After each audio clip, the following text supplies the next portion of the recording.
Okay, let's go.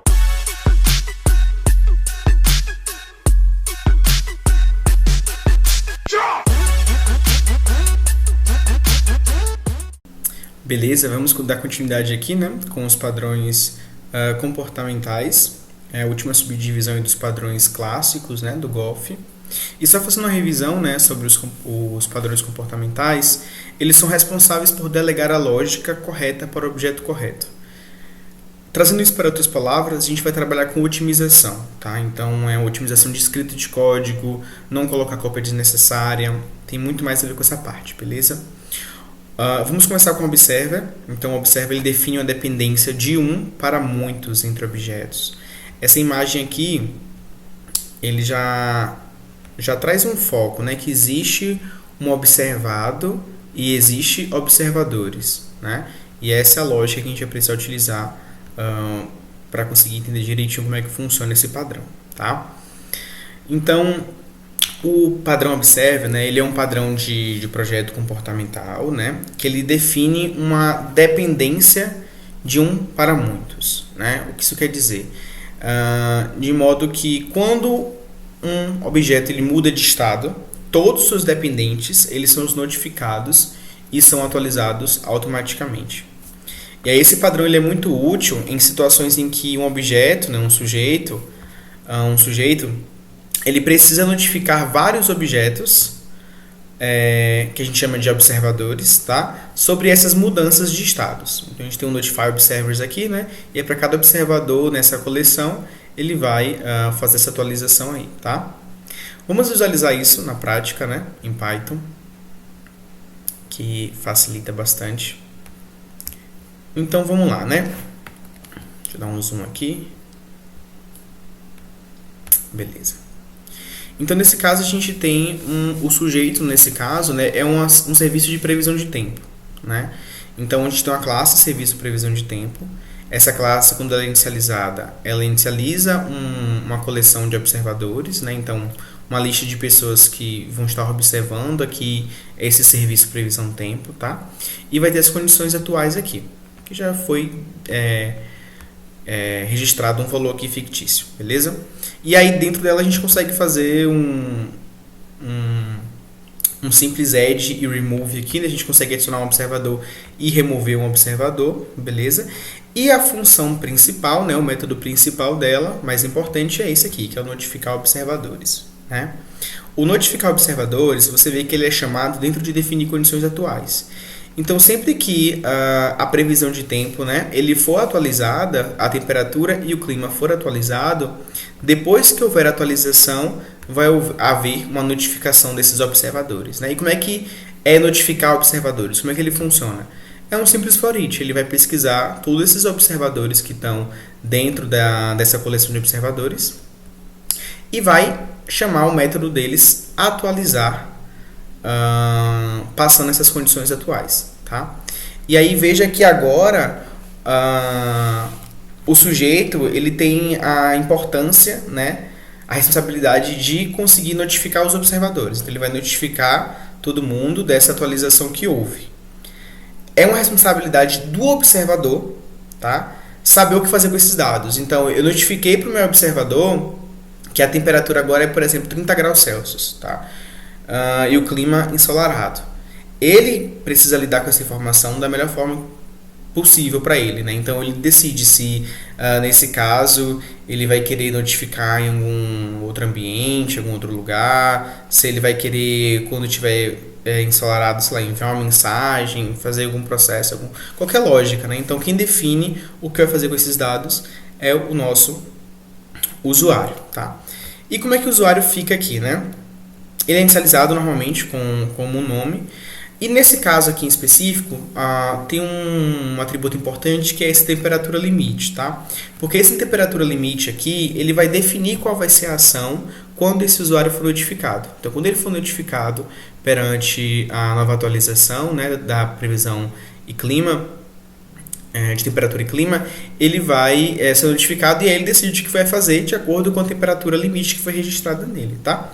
Então, quando o notificar observadores chamar o método atualizar, né, desses observadores, o que é que vai acontecer?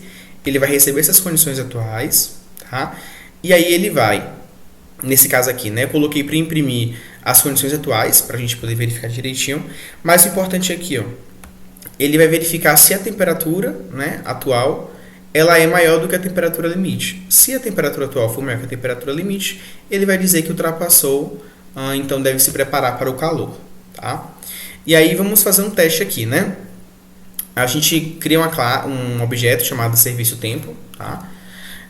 E criei dois usuários aqui. Então, o usuário Alice e o usuário Bob. Veja que a Alice ela recebeu como limite, né, de temperatura 30 graus. Beleza? Então, temperatura limite aqui, 30 graus. Então, dentro de Alice vai estar registrado 30 graus aqui. Para Bob vai estar registrado 20 graus. Vou adicionar os observadores, né, em meu serviço tempo. Não vai acontecer nada, só estou adicionando. Se eu remover isso também não vai acontecer nada, né? Só ia estar atualizando aqui essa lista de observadores.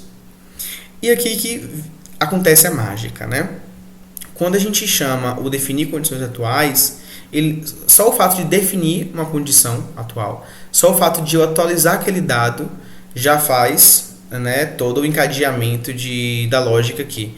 Então eu vou definir as condições atuais passando 28 e o clima ensolarado.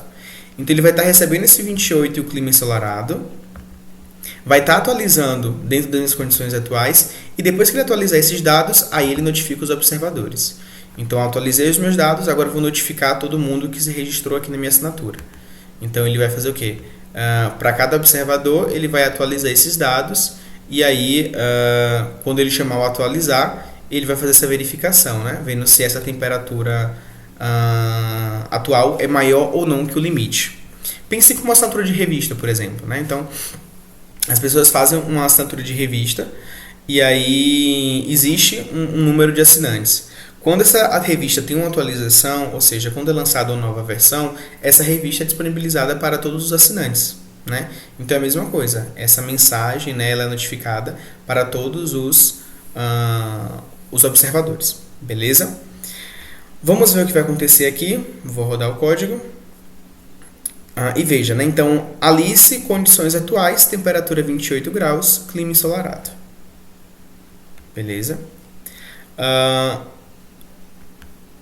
Bob, condições atuais, temperatura 28 graus, clima ensolarado, porque ele exibe isso aqui, né? Independente do limite, ele vai exibir isso aqui. Depois que ele faz esse bloco de verificação aqui para ver se passou do limite, né? Então, se a temperatura atual passar do limite, aí sim ele exibe. Como a minha temperatura atual, né, eu coloquei é 28 graus e o Bob, o limite dele é 20, 28 passou de 20. Então, Bob entra nesse if aqui, né? E aí ele bota a temperatura ultrapassou 20 graus Celsius, preparar-se para o calor. E aí, essa abordagem ela é mais eficiente porque, em vez de verificar, né, o aplicativo constantemente, por exemplo, um aplicativo de previsão, né, você recebe a notificação automaticamente quando as condições que você especificou ocorrem. Tá? E aí isso vai reduzir a necessidade de verificação constante e vai fornecer também uma maneira eficaz de se manter informado aí sobre os eventos específicos relacionados ao clima. Tá? O padrão Observe, então, ele reflete o conceito de notificação personalizada com base em condições específicas aqui nesse caso, tornando o sistema aí mais flexível, né, e adaptável às preferências individuais dos usuários. Beleza? O próximo padrão é o template, né? Então cada passo é transformado em um método e o algoritmo final é a chamada desses métodos em sequência. Então imagine que o padrão template ele é um padrão que vai definir uma estrutura de um algoritmo, a gente vai ter uma estrutura de um algoritmo, e aí a estrutura de algoritmo ele vai permitir que uma ou mais etapas desse algoritmo eles possam ser implementadas por subclasses. Tá? Então, subclasses vão implementar de maneira diferente algumas partes desse algoritmo. E aí esse padrão ele é muito utilizado quando um algoritmo possui uma estrutura fixa, mas alguns passos, né, ele podem variar de acordo aí com a questão específica. Então a gente tem o modelo, né, no padrão template a gente tem o modelo, ele vai definir a estrutura geral do algoritmo, né, com os métodos, que a gente chama mesmo de método template, e eles representam as etapas mesmo do algoritmo, tá? Então eles podem conter implementações normal ou ser métodos abstratos. Então a gente tem que elaborar a avaliação, aplicar a avaliação, corrigir a avaliação, trabalhar, tá bom?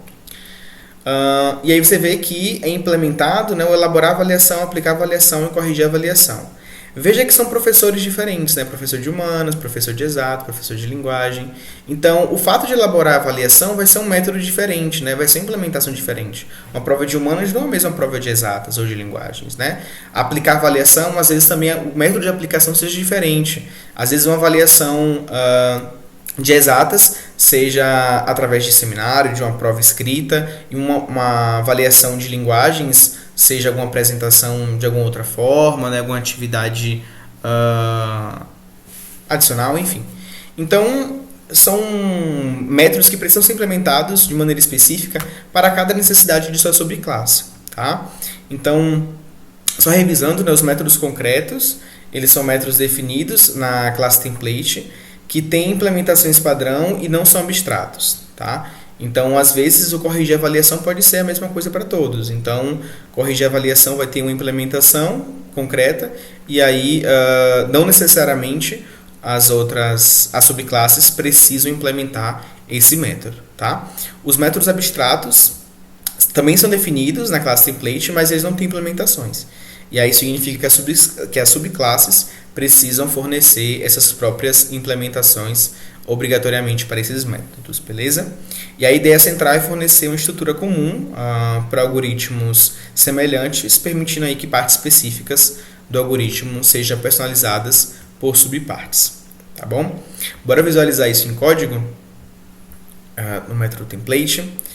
E eu trouxe aqui um exemplo de bebida, né? Então a gente vai ter uma classe chamada bebida quente e a gente vai ter duas outras classes concretas que vai ser o café e o chá, tá? Essa biblioteca aqui é uma biblioteca só para trabalhar com métodos abstratos, tá? Mas vamos lá. Então a gente tem o método preparar, que ele vai seguir um algoritmozinho, né? Então ele vai ferver a água, infundir os ingredientes, despejar na xícara e adicionar condimentos. Verifique que dois desses métodos aqui são concretos, né? Que é o despejar na xícara e o ferver a água. Por quê? Porque para as minhas implementações aqui das minhas subclasses, para café e chá, ferver a água e despejar na xícara é a mesma implementação. Eu vou fazer do mesmo jeito. Talvez seja diferente na hora de infundir os ingredientes e na hora de adicionar os condimentos. Talvez seja importante, né, para o café eu adicionar o leite, por exemplo, mas não seja importante para o chá eu adicionar o leite. Beleza? Então, são métodos específicos que precisam ser implementados por essas subclasses. Então, o meu modelo ele vai ter o meu algoritmo, a minha sequência de algoritmo, e vai chamar justamente os métodos que compõem esse algoritmo. Lá na fase concreta, né?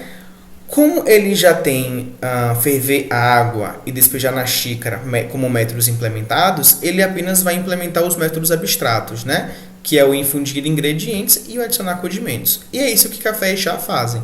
Então, infundir ingredientes, ele vai infundir o café moído, adicionar o condimento, ele vai adicionar o açúcar e leite. Infundir ingrediente, ele vai infundir as folhas de chá, né? São coisas diferentes. E para adicionar os condimentos, ele vai adicionar aqui o limão. Obviamente, seria uma implementação muito mais minuciosa, né? A gente teria muito mais detalhes nessa implementação, mas aqui é só por via didática mesmo, beleza?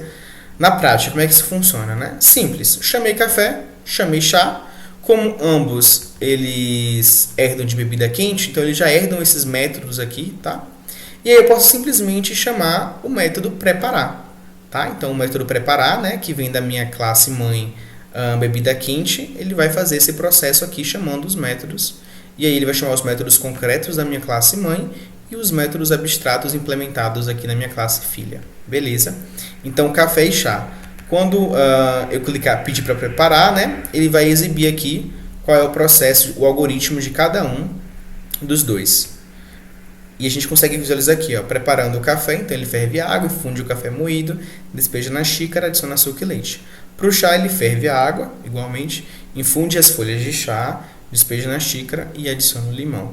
Então, você vê que é um algoritmo, existe um processo a ser feito, né, que é esse algoritmozinho aqui, mas por vezes ele vai precisar ser implementado de maneira diferente. E aí, para isso, a gente usa essas subclasses, tá bom? Então, esse é o padrão template. E aí com isso a gente encerra o vídeo sobre design patterns, né, os padrões de projeto. E eu deixo aqui também para vocês a bibliografia, tá? Se vocês quiserem visualizar depois, vou deixar alguns disponíveis no nosso site para vocês conseguirem aí fazer uma leitura complementar. Beleza? Valeu, pessoal, e até a próxima.